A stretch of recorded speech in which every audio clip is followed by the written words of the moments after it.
Hi hello welcome back to my channel with me గోదావరమ్మాయి. అందరూ ఎలా ఉన్నారు? బాగున్నారా? నేను కూడా చాలా అంటే చాలా బాగున్నాను. ఈ వీడియో భీష్మ ఏకాదశి రోజున షూట్ చేసిన వ్లాగ్ అన్నమాట. సో ఈ వీడియోలో నేను చాలా ఇన్ఫర్మేషన్ అలాగే కొన్ని అన్పాకింగ్ దాని గురించి కూడా మీ అందరితో షేర్ చేయబోతున్నాను. అండ్ మా లైఫ్ లో జరిగే చిన్న చిన్న అప్డేట్స్ గురించి కూడా ఈ వీడియోలో మీ అందరితో షేర్ చేసుకుంటాను. సో ఈ వీడియో ఖచ్చితంగా మీరు ఎండ్ దాకా మిస్ అవ్వకుండా చూస్తే మీరు ఇవన్నీ చూడగలుగుతారు. ఇంకెందుకు ఆలస్యం, వీడియోలోకి వెళ్ళిపోదామా?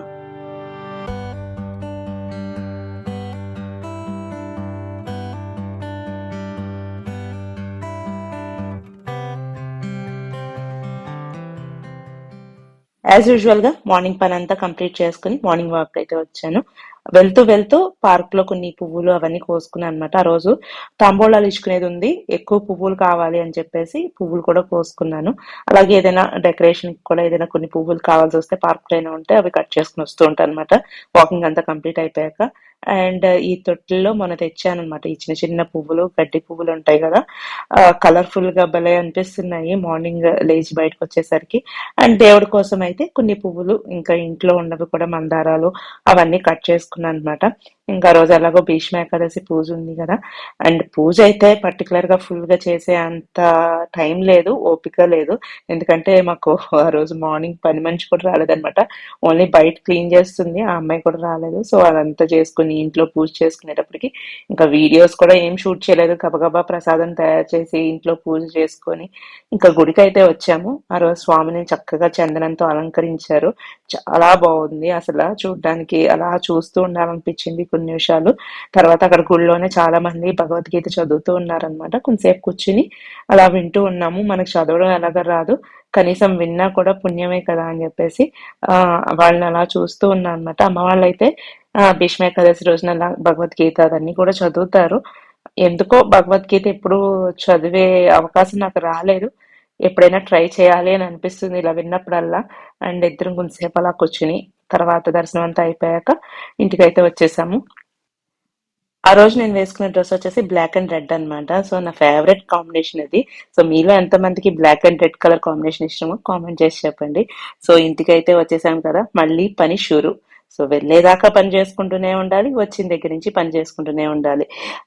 డిష్ వాషర్ అయితే బిఫోర్ డే నైట్ ఆన్ చేస్తాను ఎప్పుడు కూడా, మార్నింగ్ అన్లోడ్ చేసేస్తాను. కానీ ఆ రోజు ఎందుకో రాత్రి లోడ్ చేశాను కానీ ఆన్ చేయడం మర్చిపోయాను అనమాట. మార్నింగ్ ఆన్ చేశాను. సో ఇప్పుడు అయితే అన్లోడ్ చేస్తున్నాను. అన్లోడ్ చేస్తూ గుర్తొచ్చింది, మీలో చాలా మంది నా డిష్ వాషర్ వీడియో చూసే ఉంటారు, వర్తా కాదా అని చెప్పేసి ఒక స్పెషల్ డెడికేటెడ్ వీడియో ఈ డిష్ వాషర్ గురించి చేశాను. సో దాంట్లో చాలా మంది డౌట్స్ ఇంకా కామెంట్ సెక్షన్ లో అడుగుతూనే ఉన్నారనమాట. సో అందుకనే ఒక డెడికేటెడ్ వీడియో డౌట్స్ క్లారిఫై చేస్తూ చేద్దామని ఎప్పటి నుంచో ప్లాన్ చేస్తున్నాను. అది అలాగే లేట్ అయిపోతుంది. ఈ వీడియోలో కొన్ని వరకు క్లారిఫై చేద్దాము, ఎవరికైనా యూజ్ అవుతుంది కదా. సో ఎప్పుడైనా మళ్ళీ ఇంకా టైం దొరికినప్పుడు డెడికేటెడ్ వీడియో చేద్దామని అనుకున్నాను. కొన్ని అయితే డౌట్స్ డిస్కస్ చేసుకుందాము ఈ వీడియోలో. ఫస్ట్ అడిగే డౌట్ ఏంటంటే, ఇది ఎన్ని ప్లేస్ సెట్టింగ్స్ అని చెప్పేసి. ఇది 13 place setting and inbuilt model అనమాట బాష్ లో. సో ఇదంతా నేను క్లియర్ గా ఆ వీడియోలో మెన్షన్ చేశాను, మళ్ళీ ఇంకొకసారి మెన్షన్ చేస్తున్నాను ఇక్కడ. అండ్ నెక్స్ట్ అడిగే క్వశ్చన్ వచ్చేసి ప్రైజ్.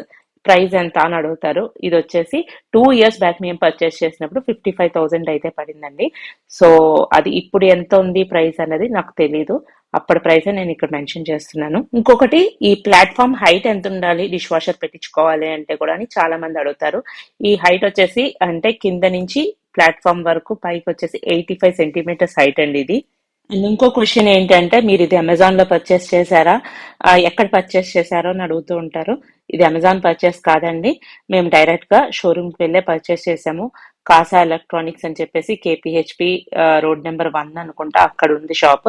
సో అక్కడికి వెళ్ళి పర్చేస్ చేసామన్నమాట. అండ్ ఇంకొకరి డౌట్ వచ్చేసి, ఈ డిష్ వాషర్ లో మనకి డిషెస్ వాష్ చేసేటప్పుడు ఆల్మోస్ట్ 70 degrees టెంపరేచర్ తోటి ఇది వాటర్ ఉంటుంది కదా. సో మనం పెట్టిన గిన్నెలకు కానీ అలాగే పైప్ లైన్స్ ఏదైతే మనకి అవుట్లెట్ ఇస్తారో దాంట్లోంచి వాటర్ బయటకు వెళ్ళేటప్పుడు కానీ పైప్ లైన్స్ పాడవడం, గిన్నెలు పాడవడం ఇలాంటివి ఏమైనా అవుతాయా అని చెప్పేసి అడిగారు. అలాంటిది ఏమీ అవదండి, మనం హ్యాపీగా యూజ్ చేసుకోవచ్చు. 70 degrees ఏంటి, ఇంకా హై టెంపరేచర్ పెట్టినప్పుడు 90 degrees కూడా ఉంటుంది. కానీ అది రెగ్యులర్ గా యూజ్ చేయము. కానీ ఏం ప్రాబ్లం ఉండదండి పైప్ లైన్స్ కి, మనం హ్యాపీగా యూజ్ చేసుకోవచ్చు. అండ్ ఇంకొకటి ఏంటంటే, పవర్ కట్ అయినప్పుడు మళ్ళీ సైకిల్ ఫస్ట్ నుంచి స్టార్ట్ అవుతుందా స్టార్ట్ అవ్వదా అని చెప్పేసి. కొన్ని డిష్ వాషర్స్ కి స్టార్ట్ అవుతాయండి, కొన్ని డిష్ వాషర్స్ కి స్టార్ట్ అవ్వవు. సో బాష్ అయితే మళ్ళీ ఎక్కడైతే ఆఫ్ అయిందో ఇంచుమించు అక్కడి నుంచి మళ్ళీ స్టార్ట్ అవుతుంది సైకిల్. సో వరి అవ్వక్కర్లేదు. ఇంకా ఫ్రీక్వెంట్ గా నన్ను అడిగే క్వశ్చన్ వచ్చేసి డిష్ వాషర్ లో మనం అల్యూమినియం గిన్నెలు కానీ అలాగే ఇత్తడి గిన్నెలు కానీ పెట్టుకోవచ్చా పెట్టుకోకూడదా అని చెప్పేసి. సో మీకు ఇక్కడ చూపిస్తున్నాను చూడండి. రైస్ కుక్కర్ మీద క్యాప్ ఒక్కటి నా దగ్గర అల్యూమినియం మీద ఉంటుంది. ఇంకా ఏ గిన్నెలు కూడా అల్యూమినియం గిన్నెలు లేవన్నమాట మా ఇంట్లో. సో అదొక్కటి పెట్టాను. ఎప్పుడైనా ఒకసారి పెడుతూ ఉంటాను. పెట్టినప్పుడు కొంచెం బ్లాక్ అవుతుంది అనమాట, అంతేగాని ఏం ప్రాబ్లం ఉండదు.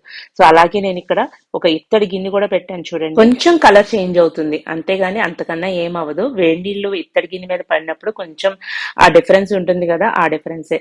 కానీ దీని వల్ల మన గిన్నెకి ఏమి కాదు, డిష్ వాషర్ కూడా ఏమి కాదు.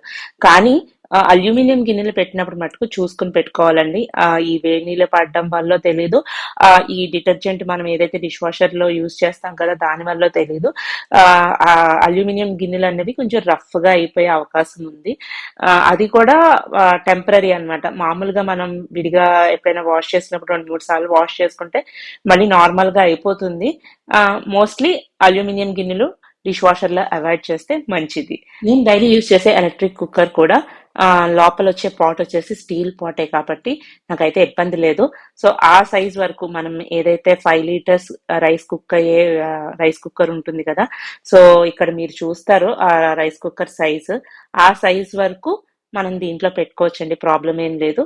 అండ్ కుక్కర్స్ కూడా మనం రెగ్యులర్ గా యూజ్ చేసే ప్రెషర్ కుక్కర్స్ అవన్నీ ఇక్కడ చూస్తారు కదా మీరు, ఆ సైజ్ వరకు గిన్నెలు అయితే అన్ని కూడా పెట్టుకోవచ్చు, ప్రాబ్లం ఏం లేదు. ఏదైనా మనం దాంట్లో సర్ది నీట్ గా అరేంజ్ చేసుకుని పెట్టుకునే దాన్ని బట్టి ఎక్కువ గిన్నెలు అయితే పడతాయి అనమాట.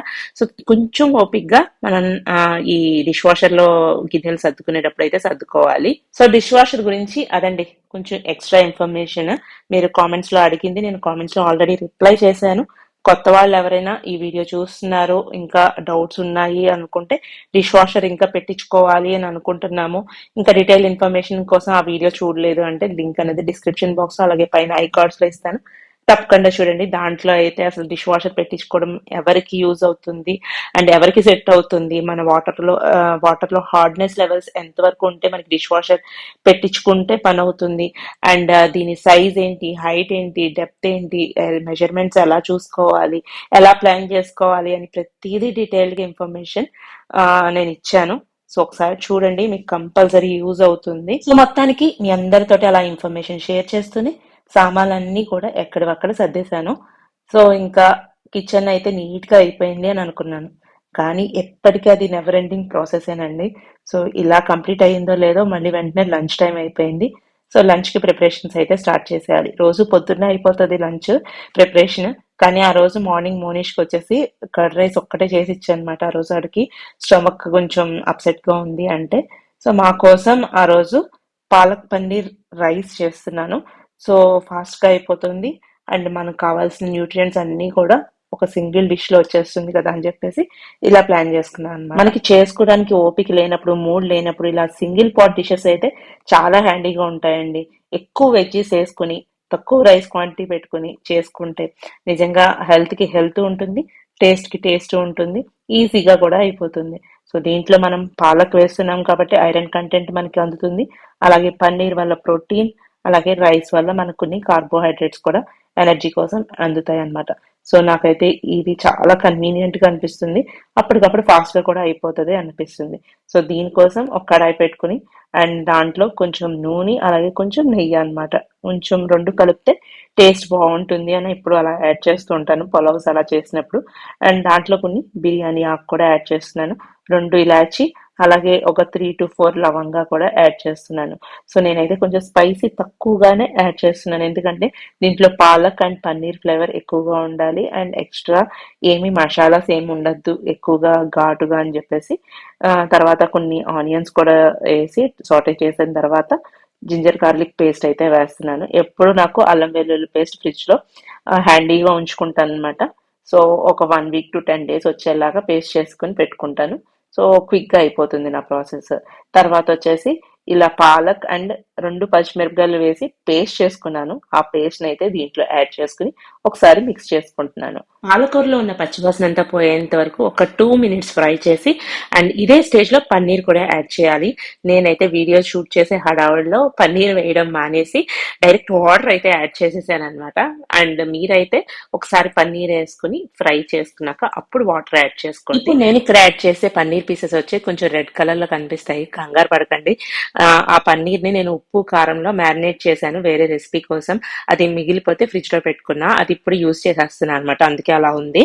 సో మనం పన్నీర్ కి ఆప్షనల్ గా ఎప్పుడు మనకి అవైలబిలిటీ ఉండదు కదా పన్నీర్, ఒక్కొక్కసారి సడన్ గా చేసుకోవాలి అని అనుకున్నప్పుడు మీల్ మేకర్ ఉంటుంది కాబట్టి అది కూడా యాడ్ చేసుకోవచ్చు. మీల్ మేకర్ కూడా మంచి substitute of protein and fibre అన్నమాట, పిల్లలకు కూడా నచ్చుతుంది మీల్ మేకర్. సో అది కూడా యాడ్ చేసుకోవచ్చు.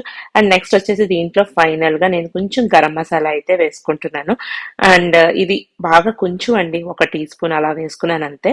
అండ్ వాటర్ క్వాంటిటీ వచ్చేసి 1:2 రేషియో, మనం మామూలుగా పులావ్స్ కి వాటికి ఎలాగా అయితే వేసుకుంటామో అలాగే వేసుకున్నాను వాటర్ క్వాంటిటీ. అండ్ రైస్ కూడా యాడ్ చేసేసుకుని జస్ట్ లిడ్ పెట్టేసుకుని కుక్ చేసుకోవడమే. ఈ స్టేజ్ లోనే మనం కావాలనుకుంటే ప్రెషర్ కుక్కర్ లోకి కానీ అలాగే ఎలక్ట్రిక్ కుక్కర్ లోకి కానీ ట్రాన్స్ఫర్ చేసుకుని మనం కుక్ చేసేసుకోవచ్చు. కానీ నేను ఇదే సేమ్ పాట్ లోనే కుక్ చేసేస్తున్నాను. 5 to 10 minutes preparation process and cooking time వచ్చేసి ఒక 15 minutes. ఒక హాఫ్ కష్టపడ్డాం అనుకోండి, టేస్టీ టేస్టీ పాలక్ పన్నీర్ పులావ్ అయితే రెడీ అయిపోతుంది. సో ఇది రెడీ అయ్యే లోపల నేను మొత్తం కిచెన్ అంతా మళ్ళీ యాజ్ ఇట్ ఈస్ మొత్తం క్లీన్ చేసి పెట్టేసుకున్నాను. పక్కనే ఒక ట్రైపాడ్ ఉంటుంది. ఈ మధ్యన కుకింగ్ చేసేటప్పుడు అటు ఇటు ఈ ట్రైపాడ్ ని మూవ్ చేస్తూ అలా ఏదో తంటాలు పడుతున్నాను వీడియో షూట్ చేయడం కోసం. ఇది వరకు కుకింగ్ రెసిపీస్ అన్నవి చాలా తక్కువ షూట్ చేసేదాన్ని కాబట్టి అంత అవసరం ఉండేది కాదు. కానీ ఈ మధ్యన రెగ్యులర్ గా వ్లాగ్స్ పోస్ట్ చేస్తున్నాను కాబట్టి ఈ ట్రైపాడ్ అయితే చాలా యూజ్ అవుతుంది. ఇక్కడైతే ఎమ్మీగా భలే రెడీ అయిపోయింది పాలక్ పన్నీర్ పులావ్. ఇంకా ఈ స్టేజ్ లోనే అప్పటికప్పుడు ఫ్రెష్ గా నేతిలో వేగించుకున్న జీడిపప్పు కూడా వేసి కలుపుకుని సర్వ్ చేసి ఉంటే చాలా బాగుంటుంది. కానీ అప్పటికే లంచ్ టైం అయిపోయింది, ఆకలి కూడా స్టార్ట్ అయిపోయింది. మా హస్బెండ్ కూడా లంచ్ బ్రేక్ లో కిందకి వచ్చేసారనమాట. సో ఎలా లేదన్నా ఆల్మోస్ట్ 1 o'clock కల్లా మేము లంచ్ అయితే స్టార్ట్ చేసేస్తాము, అంతకన్నా ఎక్కువ లేట్ చేయమన్నమాట. సో అతనికి ఫోన్ ఇచ్చి ఒక షార్ట్ వీడియో తీయండి అని చెప్పి నేనైతే అతనికి సర్వ్ చేసేస్తున్నాను. వేడి వేడి పులావ్ అండ్ రైతా, ఆనియన్ రైతా, పక్కన కొంచెం సలాడ్ కోసం ఆనియన్స్ అలాగే కొంచెం లెమన్ కట్ చేసి పెట్టాను అనమాట. సో అవన్నీ కలిపి తనకైతే సర్వ్ చేసేసాను. సో ఇలా ఆ రోజు లంచ్ అయితే సింపుల్ గా టేస్టీగా కంప్లీట్ చేసేసాము. ఇద్దరు లంచ్ అయితే కంప్లీట్ అయిపోయింది, నేను కొంచెంసేపు రిలాక్స్ అయ్యాను. అండ్ మీ అందరితోటి ఒక చిన్న అప్డేట్ అయితే షేర్ చేసుకుంటానని చెప్పాను కదా. అండ్ కొంచెం బాధ కలిగించే విషయం అన్నమాట, మా కార్ ని సేల్ చేసేస్తున్నాము. సో ఇది వచ్చేసి మేము కార్స్ 24 అని చెప్పేసి వాళ్ళకి సేల్ చేసాము. సో ఆ పర్సన్ వచ్చి ఈ రోజు కార్ కి ఫార్మాలిటీస్ అన్ని కంప్లీట్ చేసుకుని తీసుకెళ్లిపోతున్నారు. జస్ట్ ఒక 2 days టైం పీరియడ్ లోనే ఇదంతా జరిగిపోయింది. అసలు ఎక్స్పెక్ట్ చేయలేదు ఇంత ఫాస్ట్ గా కార్ ని సేల్ చేసేస్తాము అని చెప్పేసి.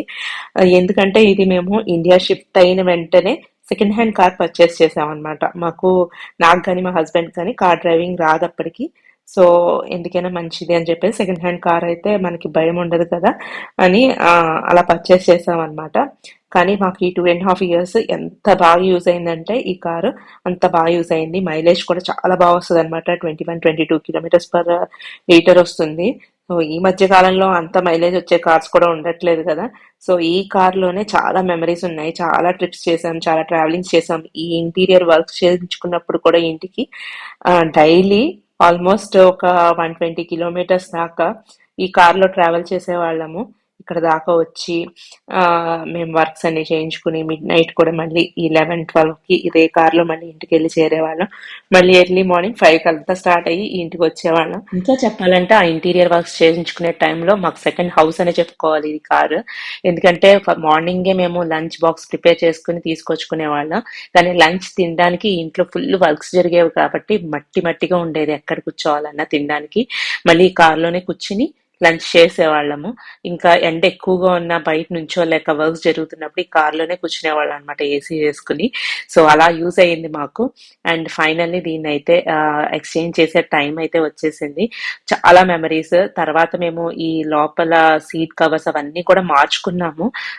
చాలా రోజులు మాకు ఎక్స్చేంజ్ చేయడానికి ఇష్టం లేక 6 months లోనే ఎక్స్చేంజ్ చేద్దాం అనుకున్న కారు ఆల్మోస్ట్ ఈ ఆగస్ట్ వస్తే 3 years కంప్లీట్ అయిపోతుంది కూడా. అన్ని రోజులు ఉంచుకున్నాము. ఇంకైతే ఇచ్చే టైం అయ్యింది. సో ఇప్పుడైతే దీనికి సెండ్ ఆఫ్ ఇచ్చేస్తుంటే చాలా బాధగా అనిపించింది మాకైతే. కానీ తప్పదు కదా, కొన్ని కొన్ని మనం పాతయి మన చేతిలోంచి పంపిస్తేనే మనకి కొత్తవి వస్తూ ఉంటాయి. నాకు ఇంకొక best memory with this car ఏంటంటే, నేను డ్రైవింగ్ టెస్ట్ ఫస్ట్ టైం ఇచ్చినప్పుడు ఈ కార్ లోనే ఇచ్చాను. అండ్ ఈ కార్ ని డ్రైవ్ చేసి నేను నా డ్రైవింగ్ లైసెన్స్ ని కూడా తెచ్చుకున్నాను. అదొకటి బెస్ట్ మెమరబుల్ ఎక్స్పీరియన్స్ అన్నమాట. చాలా భయపడుతూ డ్రైవింగ్ టెస్ట్ కి అయితే వెళ్ళాను. అండ్ వాళ్ళు కార్ ప్రొవైడ్ చేస్తారు కదా, ఆ కార్ లో డ్రైవింగ్ చేసి టెస్ట్ పాస్ అవుతాము అని అనుకున్నాను. కానీ అక్కడ వాళ్ళ కార్ లో డ్రైవింగ్ చేసిన వాళ్ళందరూ ఫెయిల్ అయ్యారు. సో వాళ్ళన్నారు, మీ కార్ అయినా తెచ్చుకుంటే ఆ కార్ లో డ్రైవ్ చేయండి, అప్పుడు గాని మీరు టెస్ట్ పాస్ అవ్వరు అని అన్నారు. సో ఆ టైంలో నేను ఈ పెద్ద కార్ తోటి అక్కడ ఇంకొక స్పెషల్ ట్రాక్ ఉందన్నమాట. ఆ ట్రాక్ లో నేను డ్రైవింగ్ టెస్ట్ ఇచ్చాను. అది ఇంకా అసలు మర్చిపోలేను ఆ రోజు ఇప్పటికి కూడా. Anyways, this is our final send off to our first car, Honda city. ఇంకా ఆ రోజే ఒక ప్యాకింగ్ అయితే వచ్చిందనమాట. నేను కంఫర్ట్ వేర్స్ అని చెప్పేసి ఆర్డర్ చేశాను ఆన్లైన్ లో. ఇక్కడ వాయిస్ ఓవర్ ఇచ్చేస్తున్నాను, డైరెక్ట్ మాట్లాడాను కానీ ఏం మాట్లాడానో నాకే అర్థం కావట్లేదు. కార్ ఆ దృష్టిలో ఉందన్నమాట. సో అదైతే మ్యూట్ చేసేసాను. సో 2 కంఫర్ట్ వేర్స్ అయితే ఆర్డర్ చేశాను అనమాట. ఇది ఇన్స్టాగ్రామ్ లో చూశాను. పరైజో కంఫర్ట్ వేర్స్ అని చెప్పేసి వాళ్ళ వెబ్సైట్ కూడా ఉంది. సో దాంట్లో వెళ్ళి అక్కడ పర్చేస్ చేశాను అనమాట. అంటే డైలీ మనకి ఇప్పుడు సమ్మర్ కదా, మంచి కాటన్ నైటీస్ కన్నా బెస్ట్ ఆప్షన్ అన్నమాట ఇది. కొంచెం స్టైలిష్ గానే ఉంటుంది. మనం ఏదైనా చిన్న చిన్నగా మార్కెట్ కి వెళ్ళాలి అనుకున్న అలాగా కూడా వేసుకోవచ్చు. అండ్ కన్వీనియంట్ గా ఉంటుంది ఇంట్లో వేసుకోవడానికి, బయటకు వెళ్ళడానికి అని చెప్పేసి ఈ కంఫర్ట్ వేర్స్ అయితే ఆర్డర్ చేశాను. 2 పీసెస్ అయితే ఆర్డర్ చేశాను. ఒకటి వచ్చేసి రెడ్ కలర్ లో అండ్ ఇంకొకటి వచ్చేసి ఇలా మస్టర్డ్ కలర్ లో ఉన్నాయి. 2 కూడా పెట్టుకొని చూపిస్తాను ఇక్కడ. చూడండి, ఇవి వచ్చేసి ఫ్రాక్ స్టైల్లో నీ లెంత్ వరకు వస్తాయి అన్నమాట. సో టై చేసుకోవడానికి మనకి బెల్ట్స్ లాగా ఇచ్చారు. అది టై చేసుకుంటే మన సైజ్ కి పర్ఫెక్ట్ ఫిట్ లా ఉంటుంది. కాటన్ ఫ్యాబ్రిక్ అయితే చాలా బాగుందండి. పర్ పీస్ వచ్చేసి నాకు అరౌండ్ 500 రూపీస్ అయితే పడింది. సో దీని ఇన్స్టాగ్రామ్ డీటెయిల్స్, వెబ్సైట్ డీటెయిల్స్ నేను డిస్క్రిప్షన్ బాక్స్ లో ఇస్తాను. చూడండి, ఎవరికైనా యూజ్ అవుతుంది అనుకుంటే. అదండి ఈ రోజు బ్లాగ్. మీ అందరికీ యూస్ఫుల్ గా అనిపించిందని అనుకుంటున్నాను. డైలీ వ్లాగ్స్ అయినా సరే ఎంతో కొంత యూస్ఫుల్ ఇన్ఫర్మేషన్ షేర్ చేయాలని నా తపన. సో అలా చేశానని నేను అనుకుంటున్నాను. మీకు ఈ వీడియో కనుక యూస్ఫుల్ గా అనిపిస్తే కనుక ఈ వీడియోకి ఒక లైక్ చేయండి. ఇంకా మన ఛానల్ ఎవరైనా సబ్స్క్రైబ్ చేసుకోకపోతే సబ్స్క్రైబ్ చేసుకోండి. See you all in the next video. Thank you for watching and thank you for ever time.